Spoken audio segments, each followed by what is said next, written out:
तर अगदी कधी कधी जेवण बनवायचा कंटाळा आला तर काय करायचं, ही भाजी बनवून टाकायची. सगळ्या आवडीने खातात आणि जास्त वेळ लागत नाही आणि जास्त सामान देखील लागत नाही. तर मी कशी बनवते ती सांगते. तर मी कढईमध्ये तेल घालून घेतलं, त्यामध्ये जिरा मोहरी कढीपत्ता घालून घेतला, त्याला चांगलं तडतडून दिलं आणि मी 2 मोठ्या आकाराचे कांदे बारीक चॉप करून ठेवलेले ते घालून घेतले. 2-3 मिरच्या घालून घेतल्या.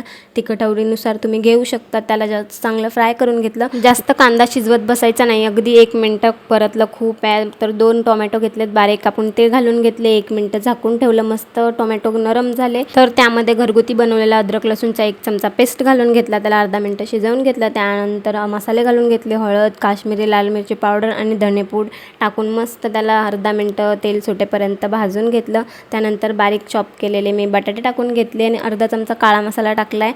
हा तुम्हाला ना बाजारात भेटून जाईल, याच्याने खूप छान टेस्ट येते. आता सर्वांना अर्धा मिनटं मी तेलामध्ये परतवून घेतले आणि त्यानंतर अर्धा ग्लास मी पाणी टाकले. लक्षात घ्या जास्त पाणी टाकायचं नाही शिजताना. शिजलं की नंतर तुम्ही तुमच्या आवडीनुसार टाकू शकता. आणि फक्त मी 5 मिनटं झाकून ठेवलं, जास्त वेळ लागत नाही बटाटा शिजायला. बघू शकता किती छान तरी सुटलेली आहे भाजीला. मस्त बटाटा रस्सा भाजी तयार आहे. आणि फॉलो फॉर मोर.